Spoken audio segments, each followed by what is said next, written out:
শেখ ফজলুল তাপস 2007-08 সালে প্রতি জুম্মার নামাজ উনি বিডিআর মসজিদে পড়তেন এবং নামাজ পরবর্তী সময়ে উনি বিডিআর সৈনিকদের সাথে ঘণ্টাখানেক মিটিং করতেন এবং এ পরিকল্পনার নেতৃত্ব দিতেন সাবেক বিডিআর সদস্য তোরাব আলী এবং তার ছেলে লেদার লিটন। দুজন রাজসাক্ষী ছিলেন বিডিআর মসজিদের পেশ ইমাম, এছাড়াও বিডিআর একজন সৈনিক।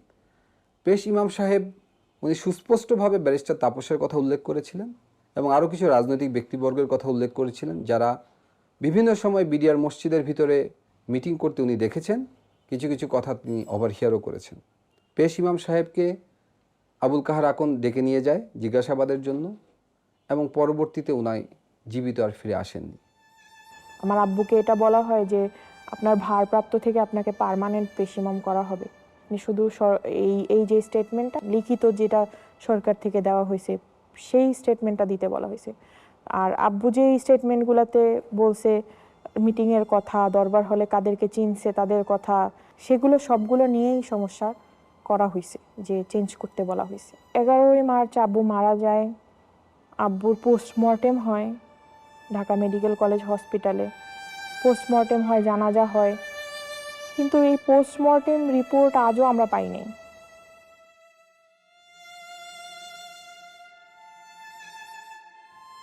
আর বিডিআরের যে সৈনিক রাজসাক্ষী দিয়েছিল তার লাশ পাওয়া যায় গলায় ফাঁস দেওয়া অবস্থায়। ছবিতে এবং ভিডিওতে দেখা যায় যে মৃতদেহর পা মাটিতে লেগে আছে, যা কোনোভাবেই একটি ফাঁসির সাথে সঙ্গতপূর্ণ নয়। সবচেয়ে দুঃখজনক বিষয় হচ্ছে এই সাক্ষীরা সরকারি হেফাজতে ছিলেন।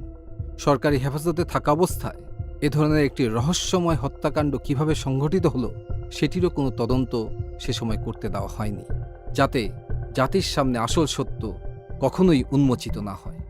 যে 2008 সালের শেষের দিকে বাংলাদেশের সমস্ত ডিএডি এবং 2009 সালের প্রথম দিকে সমস্ত ডিএডি এই ষড়যন্ত্রে সামিল হয়েছিল এবং তারা শেখ ফজলুল তাপস, জাহাঙ্গীর কবির নানকের সাথে 22শে ফেব্রুয়ারি দেখা করেন। এর পূর্বে বিডিআরের একটি গ্রুপ আওয়ামী লীগের শেখ সেলিমের বাসায় দেখা করে, যার নেতৃত্ব দেন ডিএডি হাবিব। কীভাবে লাশ সরানো হবে সে ব্যাপারেও তারা বিস্তারিত আলাপ আলোচনা করেছেন। আর এই সমস্ত কিছু রিপোর্টে আমি সংশ্লিষ্ট করে যখন তৎকালীন প্রধানমন্ত্রী শেখ হাসিনার কাছে উপস্থাপন করা হয়, উনি খুব ক্ষুব্ধ হন এবং ফাইলটি উনি ছুঁড়ে ফেলে দেন। জেনারেল মইনুলকে বলেন, হোয়াট ওয়াজ দ্য অর্ডার? এই ঘটনার পর সভাপতি জেনারেল মইনুল খুব ক্ষুব্ধ হন। উনি আমাকে সরাসরি মনিরুল ইসলাম এবং আবুল কাহার আকন্দের রিপোর্টকে ফলো করতে বলেন এবং আমাকে 5 দিন সময় দেন। আমি 5 দিন পরে সেই একই রিপোর্ট তাকে আমি প্রদান করি। উনি আমাকে দিকে তাকিয়ে জিজ্ঞেস করেন, হোয়াই? আমি শুধু উত্তর দিই, স্যার, আমি আমার ভাইয়ের রক্তের সাথে বেইমানি করতে পারবো না। ওই পরিপ্রেক্ষিতে আমি ডিসাইড করি যে না, এই আর অবহেলা গ্রহণযোগ্য হবে না। তখন আমি নোট অফ ডিসেন্ট দেই এবং ডিসএগ্রি করি এবং তাদেরকে কোনো সুযোগ দেই নাই যে আলাদা কোনো পেজ আমি নোট অফ ডিসেন্টে ইনসার্ট করব, সেটা ছিঁড়ে ফেলে দিবে। আমি আমার সিগনেচারের উপরে এক সেন্টেন্সে লিখে দিই যে এই ধরনের রাষ্ট্রীয় গুরুত্বপূর্ণ বিষয়ের তদন্তে অবহেলা গ্রহণযোগ্য নয়। একজন সার্ভিং আর্মি অফিসার হিসেবে সরকারি নির্দেশে পিলখানা তদন্ত কার্যক্রম সমন্বয় করার সময় হঠাৎ একদিন আমি আবিষ্কার করি আমাকে আমারই বাহিনীর লোকজন গুম করেছে। তারা আমাকে নিয়ে যায় ডিজিএফআইতে এবং সেখানে আমাকে তাদের কাস্টডিতে এবং আয়নাঘরের বন্দী হিসেবে 361 দিন গুম করে রাখে। সেখানে আমি আরো বুঝতে পারি আমার মতো আরো অনেক সামরিক অফিসার সেই আয়নাঘরের বন্দী। কি অপরাধ ছিল আমাদের! পিলখানার এই নির্মম হত্যাকাণ্ডের পিছনে যে রাজনৈতিক ব্যক্তিবর্গ ছিল তাদের মুখোশ উন্মোচন করাই ছিল আমার অপরাধ। সত্যকে উদ্ঘাটন করাই কি ছিল আমার অপরাধ? জাতির কাছে আমি আজকে এই একটি প্রশ্ন করে যেতে চাই। আমার বিয়ে ঠিক 10 দিনের মাথায় হঠাৎ তার ফোন বন্ধ। আমরা জানি না সে বেঁচে আছে কিনা। তখন আমার নামে একটি মিথ্যা মামলা সাজানো হয়। আমাকে বলা হয় আমি ব্যারিস্টার ফজলুল তাপসের উপর বোমা হামলা ষড়যন্ত্র করেছি।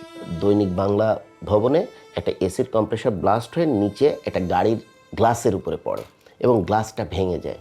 এটাই হচ্ছে মূল ঘটনা ছিল, যেটা তখন সমস্ত টিভির স্ক্রলে প্রথম নিউজ এটাই আসে। পরবর্তীতে একদিন পরে নিউজ টোটাল চেঞ্জ হয়ে যায় যে এখানে একটা বোমা হামলা হয়েছে। তারা আমার সদ্য বিবাহিত স্ত্রীর একটি ভিডিও দেখায়।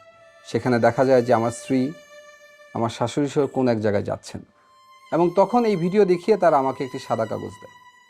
আমি এর মর্ম বুঝতে পারি, আমি সাদা কাগজে স্বাক্ষর দিয়ে দিই। 9 নভেম্বরে হঠাৎ করে আমাদেরকে বলা হলো যে 5 বছরের জেল।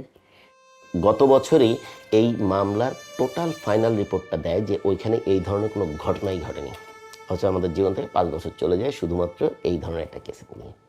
যারা যারা এই নৃশংসতম হত্যাকাণ্ডের সত্য বের করতে চেয়েছে, এই সত্যের পিছনে যারা কাজ করেছে, প্রত্যেকটা পরিবারকে নানাভাবে অপমান, নির্যাতন, জুলুম, জেল অথবা গুমের শিকার হতে হয়েছে। এই ঘটনাটা মানে আওয়ামী সরকারকে প্রচণ্ড আত্মবিশ্বাসী করে তুলেছিল। কারণ হচ্ছে তারা বুঝতে পেরেছিল যে বড় একটা অঘটন ঘটিয়েও তারা সেটাকে চাপা দিতে পারবে। মানে তাদের আত্মবিশ্বাসটা বেড়ে গিয়েছিল এবং সাধারণ মানুষের মধ্যে একটা ভয় ঢুকে গিয়েছিল। মানে ধীরে ধীরে যেটা হয়েছিল যে রাষ্ট্রের ইনস্টিটিউশন সব ধ্বংস হয়ে গেছে, একদম প্রত্যেকটা ইনস্টিটিউশন যদি কাজ না করে তাহলে কোনো গণতন্ত্র টিকতে পারে না, কোনো রাষ্ট্র দাঁড়াতে পারে না, কোনো পজিটিভ কিছু দেখা যায় না, বিশেষ করে ইলেকশনগুলা। তো ইনস্টিটিউশনগুলা ধীরে ধীরে আওয়ামী গভর্নমেন্ট মানে ইচ্ছাকৃতভাবে ধ্বংস করেছে, যাতে করে কোনো কিছু বাংলাদেশের ভবিষ্যৎ না থাকে। এবং আমার মনে হয় এতে উদ্দেশ্যটা ছিল অন্য রাষ্ট্রকে সাপোর্ট দেয়া, যাতে হচ্ছে সেই রাষ্ট্রটার একটা করদরাজ্য হয়ে আমরা টিকে থাকি। 36 ঘন্টার সেই রাষ্ট্রীয় বিট্রিয়ালে জন্ম নেওয়া ফ্যাসিস্ট সরকারের অবসান হয় 36শে জুলাই ছাত্র জনতার অভ্যুত্থানের মাধ্যমে। আমরা চাই না বাংলাদেশে আর কোনো দেশবিরোধী শক্তির আগমন ঘটুক।